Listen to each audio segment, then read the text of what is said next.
नमस्कार दोस्तों, stock market studies में फिर से एक बार आपको बहुत बहुत स्वागत है।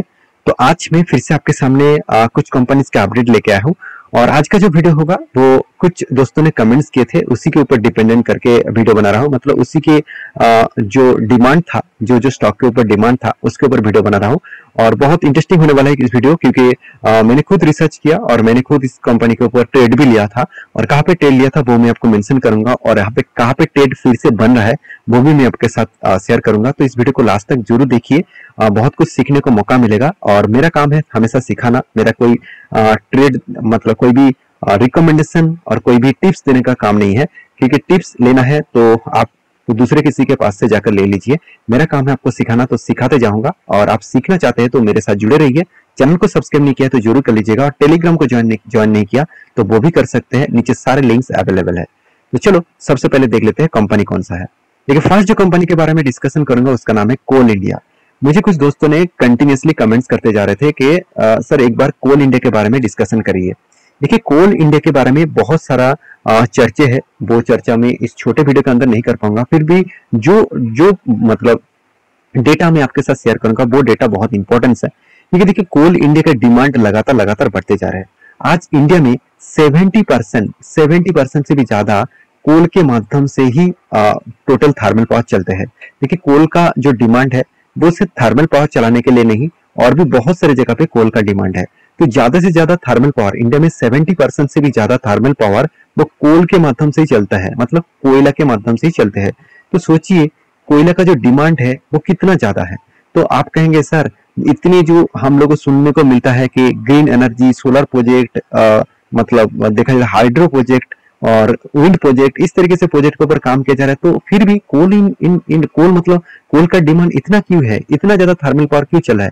क्योंकि देखिए जो पावर का जो कंजम्पशन है वो पहले तो जितना था उससे भी बहुत गुना बढ़ चुके हैं, और उस हिसाब से जो पावर का जो डिमांड है वो डिमांड फुलफिल नहीं कर पाएंगे सोलर प्रोजेक्ट और बाकी जो ग्रीन एनर्जी प्रोजेक्ट है। इस प्रोजेक्ट को कंप्लीट करने के लिए कोल का डिमांड हमेशा रहेगा।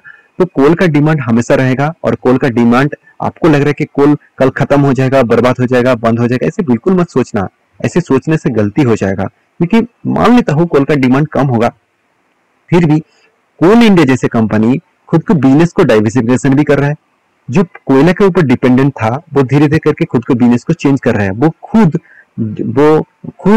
देखा जाए तो सोलर प्रोजेक्ट के ऊपर भी काम करना स्टार्ट किया, वो खुद ग्रीन एनर्जी के ऊपर काम करना स्टार्ट किया। तो सोचिए कोल इंडिया खुद को अलग लेवल में रिप्रेजेंट करना चाहता है, और गवर्नमेंट ये भी बता रहा है कि जितने सारे पीयूसी कंपनी है वो सारे पीयूसी कंपनी के ऊपर गवर्नमेंट फोकस रखेंगे। इतने सालों तक जो पहले जो गवर्नमेंट था वो गवर्नमेंट किस तरीके से सारे कंपनीज की हालत खराब कर दिए थे, और आज वो धीरे धीरे करके ऑब्वियसली अलग अलग ट्रैक में आ रहा है, धीरे धीरे करके अलग लेवल्स में आ रहा है। देखिए, गवर्नमेंट जब कोई भी गवर्नमेंट कंपनी को मार्केट में लिस्टिंग कराते हैं, मतलब पब्लिक को बेचते हैं, तो कुछ ना कुछ सोच कर ही करते हैं मेरे हिसाब से। देखिए, मैं यहाँ पे कोई पॉलिटिकल्स बातें नहीं करूंगा कि आपको लग रहा है कि मैं पॉलिटिक्स के फ्लेवर में हूँ तो इसलिए मैं बात कर रहा हूँ, ऐसे बिल्कुल नहीं। मेरे हिसाब से देखिए, कोई भी कंपनी को पुश करने के लिए उसको प्राइवेटाइजेशन भी करना पड़ता है, उसको पुश करने के लिए, उसको रेवेन्यू ग्रोथ करने के लिए, उसको ग्रोथ कराने के लिए उसको पुश करना पड़ता है। देखिए, आज तक आप देखेंगे कंपनी 1,70,000 करोड़ के मार्केट कैप है और कंपनी का प्राइस कितना है, सिर्फ 280 रुपीज के आसपास। तो इसका मतलब कंपनी के देखिए पी रेशो कितने सस्ते में है, और इतना सस्ते पी रेशो तब दिखेगा जब कंपनी का ग्रोथ कम हो। तो ग्रोथ कम हो तो इसका पी रेशो भी कम दिखेगा। ऐसे नहीं कि कंपनी खराब है, कंपनी बेकार है, ऐसे बिल्कुल मत समझना। कंपनी हाई स्टेबिलिटी स्ट्रेंथ लेकर चल रहा है। जैसे कंपनी का आरओसी आरओई बेस्ट लेवल में देखने को मिला, कंपनी धमाका जैसा प्रॉफिट भी जनरेट किया, कंपनी अच्छा खासा फ्री कैश फ्लो को भी मेंटेन किए, और कंपनी के डेप्थ एकदम ना के बराबर है।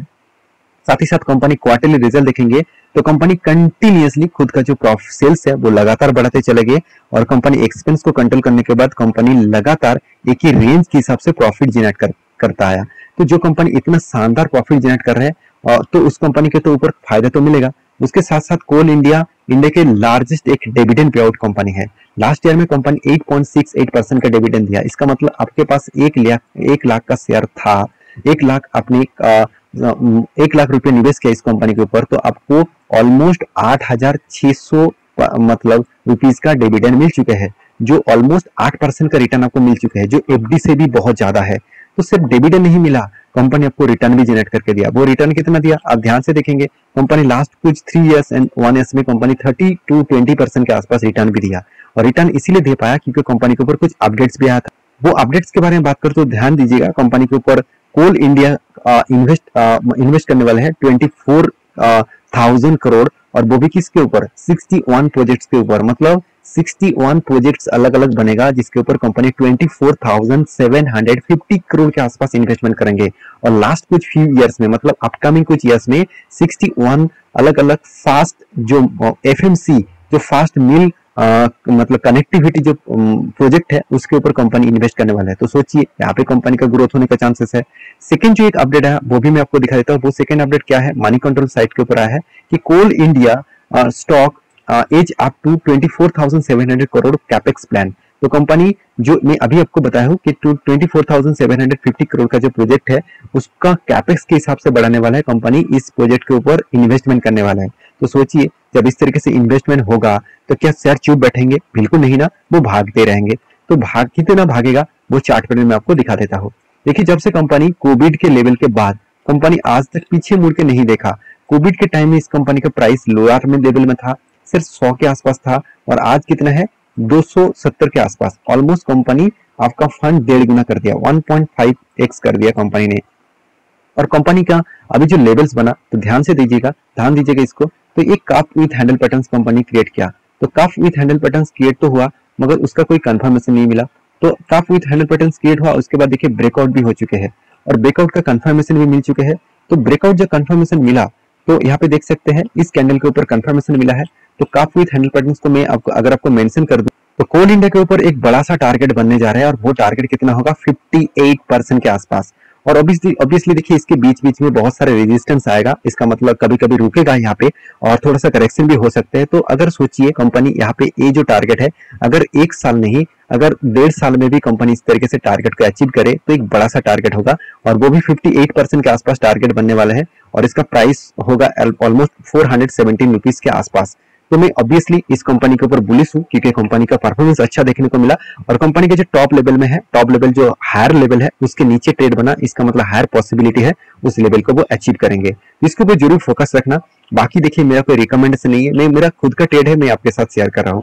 तो नेक्स्ट जो कंपनी जिसके बारे में डिस्कशन करूं उसका नाम है सोना बीएलडब्ल्यू लिमिटेड। तो सोना बीएलडब्ल्यू लिमिटेड ये एक देखा जाए तो ऑटो इंसुलेरीज कंपनी है, और जो ऑटो इंसुलेरीज कंपनी है उस सारे कंपनीज के ऊपर ग्रोथ होने का चांसेस ज्यादा है क्योंकि ऑटो सेक्टर का डिमांड बढ़ते जा रहा है। जब ऑटो सेक्टर का डिमांड बढ़ेगा तो उसका जो प्रोडक्ट है, उसका जो पेयर पार्ट्स बनाने वाला कंपनी है उसका भी डिमांड बढ़ते जाएंगे। तो इस कंपनी के ऊपर एक बहुत बड़ा अपडेट आया, वो अपडेट मैं आपके साथ शेयर करूंगा कि सोना बीएलडब्ल्यू जो सोना बीएलडब्ल्यू प्रिसिशन जो कंपनी है वो क्या कर रहा है कि कंपनी कमिटेड 1.6 जो फॉरेन कमिटेड है वो 1.6 मिलियन इक्विवेलेंट इन्वेस्टमेंट इन मैक्सिकन यूनिट। तो मैक्सिकन यूनिट में कंपनी कितने 1.6 मिलियन इक्विपमेंट इन्वेस्टमेंट करने वाले हैं। तो कितना बड़ा इन्वेस्टमेंट कंपनी करने के लिए सोच चुके हैं, और वो भी कहाँ पे, मैक्सिको जो प्लांट है उसके ऊपर। तो सोना बीएलडब्ल्यू सिर्फ इंडिया में नहीं बाहर की कंट्री में भी है। तो सोना बीएलडब्ल्यू वर्ल्ड के अलग कंट्रीज में, मैक्सिको मतलब यूएस मार्केट में, वहां पे कंपनी 1.6 मिलियन का इक्विपमेंट इन्वेस्टमेंट करने वाला है। तो सोचिए कितना बड़ा एक कैपेक्स कंपनी बढ़ाने वाला है, और इस कैपेक्स को बढ़ाने के बाद कंपनी का जो प्रोडक्शन है वो बढ़ जाएगा, कंपनी के जो सेल्स है वो भी बढ़ जाएगा। क्योंकि देखिए प्रोडक्शन तब बढ़ाए जाते हैं जब मार्केट में डिमांड ज्यादा हो। अगर मान के चलिए आपका एक बिजनेस है, वहां पे आपका दुकान का बहुत ज्यादा सेल्स हो रहा है, तभी तो आप ज्यादा प्रोडक्ट खरीदारी करेंगे। अगर आपका सेल्स कम है क्या आप ज्यादा प्रोडक्ट रखेंगे? बिल्कुल नहीं ना। तो इसी तरीके से आपको सोचना चाहिए। तो सोना बीएलडब्ल्यू का जो प्रोडक्शन है वो किस तरीके से, आप ध्यान से इस चीज को देखना। कंपनी इस बार देखिए हाईएस्ट कंपनी कर्जा लिया, और कर्जा किस लिए लिया गया आप यहाँ पे देखेंगे। कंपनी का जो ट्रेड रिसीवेबल है उसमें कंपनी ने ये बताया कि कंपनी का ट्रेड रिसीवेबल में कंपनी इस बार 600 करोड़ का यहाँ पे टोटल ट्रेड रिसीव किया, और इस ट्रेड रिसीव के अंदर ही कंपनी का प्रोजेक्ट जो है, नया जो प्रोजेक्ट है वो सारे कुछ सब कुछ इंक्लूडिंग है। तो इसलिए कंपनी कर्जा ज्यादा उठाया। तो मेरे कहने का मतलब है जब कंपनी का परफॉर्मेंस अच्छा है, कंपनी का क्वार्टरली रिजल्ट भी अच्छा खासा हुआ, और कंपनी इस बार हाईएस्ट प्रॉफिट भी जनरेट किया पिछले सालों की तुलना से, तो कुछ ना कुछ तो पॉजिटिविटी हो रहा है। तो उस हिसाब से कंपनी को देखना चाहिए।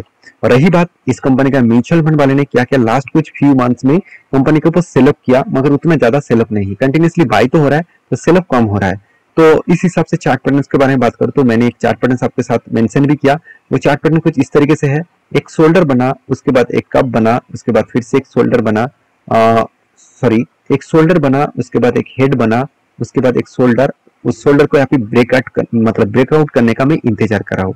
जब इस शोल्डर को ब्रेकआउट करेगा तो एक बड़ा सा मोमेंटम आपको देखने को मिल सकता है। वो मोमेंटम कहाँ पे मिलेगा, ध्यान से इस चीज को देखना। वो मोमेंटम मिल सकते हैं, ये जो ब्रेकआउट हुआ है, इस कैंडल ने ब्रेकआउट दिया, मैं आपको चलो मार्किंग कर देता हूँ, इस कैंडल ने ब्रेकआउट दिया और इसकी ऊपर क्लोजिंग होना चाहिए, इसकी ऊपर कोई भी ग्रीन कैंडल क्लोजिंग हो तो मैं जरूर एंट्री लूंगा। और मेरा जो टारगेट रहेगा, एक बड़ा सा टारगेट लेके चलूंगा, वो टारगेट होगा ऑलमोस्ट आप बोल सकते हैं 34% के आसपास यहाँ पे टारगेट बन सकते हैं। तो मैं उस टारगेट को लेकर चलूंगा। तो जब तक यहाँ पे एंट्री ना बने तब तक मैं पेशेंट के साथ बने रहूंगा।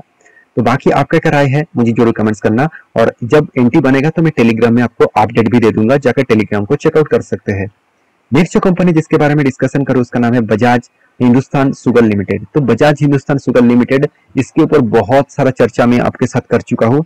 मुझे बहुत सारे दोस्तों ने क्रिटिसाइज भी करके बताया था कि शुगर कंपनी का ग्रोथ नहीं होगा, शुगर कंपनी भागेंगे नहीं। देखिए, जब से गवर्नमेंट ने अनाउंसमेंट किया कि इथेनॉल जो है वो पेट्रोल और डीजल के साथ मिला जाएगा, अभी 10% मिला जा रहा है, फ्यूचर में वो 20% 30% तक मिला जाएगा। तो सोचिए, इथेनॉल जब मार्केट में डिमांड बढ़ेगा तो सबसे ज्यादा डिमांड किसका बढ़ेगा, वो है शुगर का बढ़ेगा, मतलब शुगर कंपनी का बढ़ेगा, क्योंकि शुगर ग्लोबली मार्केट के ऊपर डिपेंड करके मतलब प्रोडक्शन किया जाता है और कंपनी का सेल्स भी होते हैं।